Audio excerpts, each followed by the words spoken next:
नमस्कार, मैं हूं आपके साथ अनुष्का राय और आप देख रहे हैं आरआर पत्रिका टीवी। राजस्थान पुलिस के मुखिया एमएल लाठर की सेवानिवृत्ति के बाद वरिष्ठ आईपीएस अधिकारी उमेश मिश्रा ने राजस्थान पुलिस बेड़े के नए मुखिया के तौर पर पदभार संभाल लिया है। राजस्थान पुलिस के डीजीपी एमएल लाठर की सेवानिवृत्ति के बाद 1990 बैच के भारतीय पुलिस सेवा के अधिकारी डीजी इंटेलिजेंस उमेश मिश्रा को प्रदेश के नए डीजीपी का पदभार सौंपा है।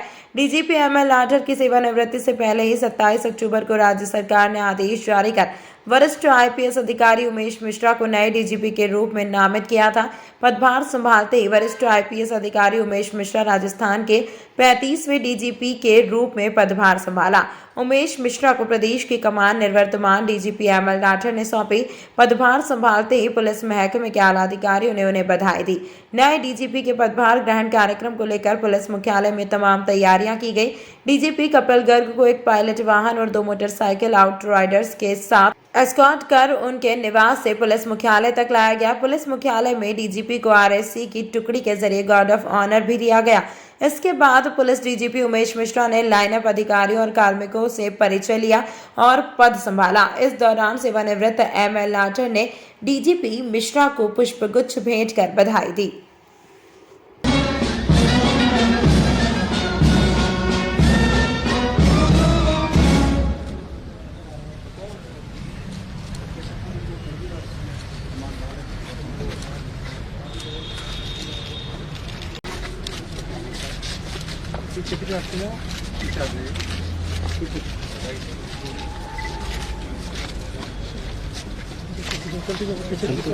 चलो पीछे चलो।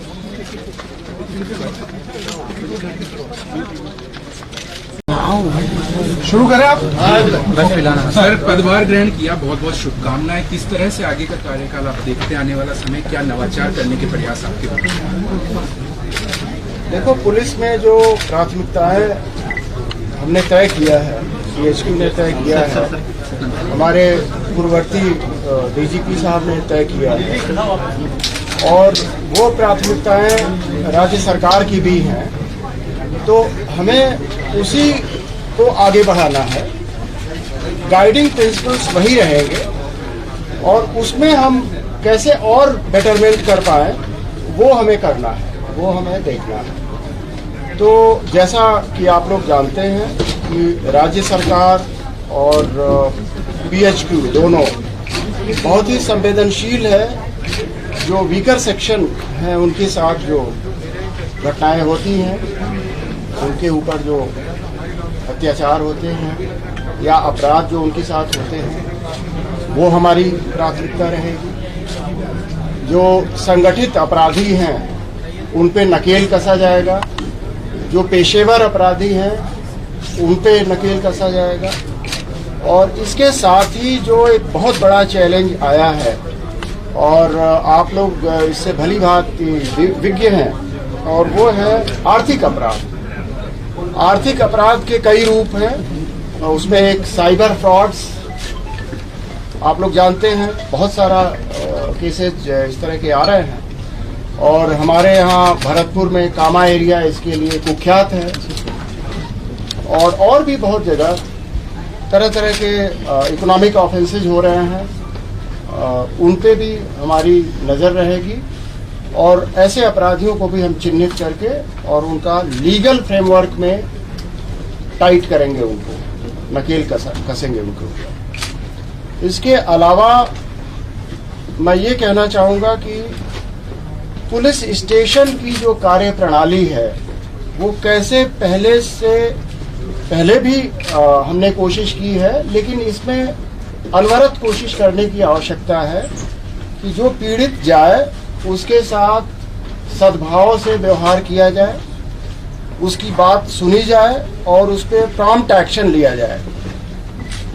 फरियादी को बहुत ज़्यादा चक्कर न लगाना पड़े और इन्वेस्टिगेशन फेयर हो, निष्पक्ष हो, ये हम सुनिश्चित करना चाहेंगे।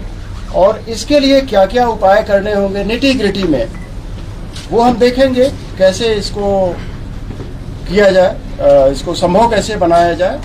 क्योंकि मेरा मानना है कि जो पुलिस स्टेशन की कार्य प्रणाली है अगर वो सुधर गई तो पूरे स्टेट का पुलिसिंग सुधर गया, क्योंकि जो बेसिक है, कोर पुलिसिंग है, वो पुलिस स्टेशन है।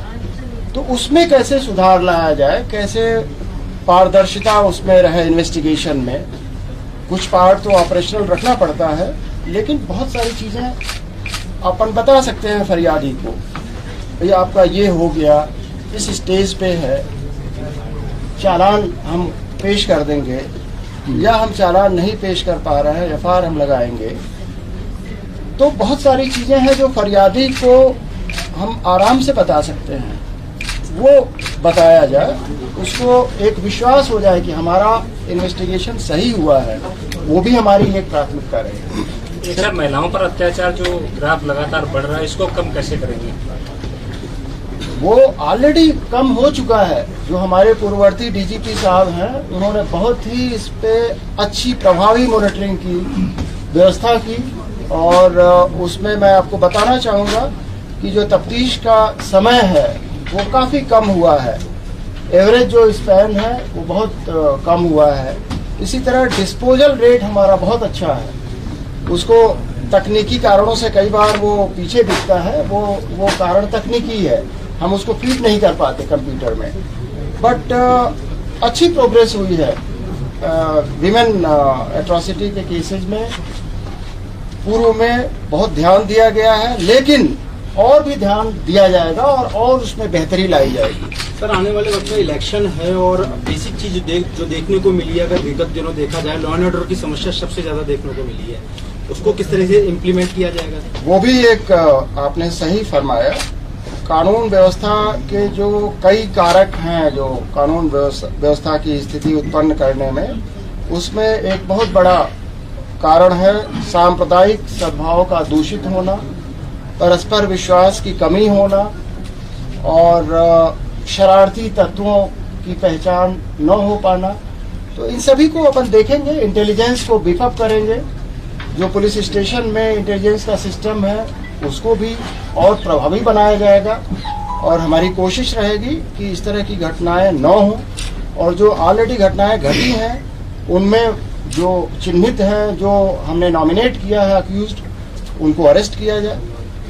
सर, राजस्थान पुलिस में जो सब इंस्पेक्टर रैंक तक के कार्मिक होते हैं, उनकी टाइम बाउंड प्रमोशन की एक समस्या होती है, छुट्टी उनकी एक मांग होती है, उनको काफी उम्मीदें हैं आपसे। हाँ, ये अच्छा आपने याद दिलाया कि पुलिस कर्मियों का वेलफेयर भी हमारी बहुत प्रायोरिटी रहेगी, और उसके लिए हम क्या कर सकते हैं वो हम देखेंगे।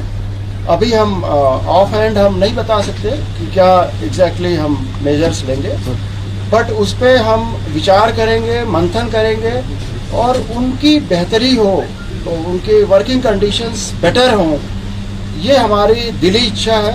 अब उसको क्या किस रूप में हम वो कर पाएंगे वो मैं देखता हूँ। साहब, एक सवाल मेरा ये था कि आपके आने के बाद एसएचओ और डिप्टी एसपी की जो पोस्टिंग होती है वो आपका इकबाल बुलंद होगा या पॉलिटिकली रहेगा, विधायक की मर्जी से जैसे चल रहा है?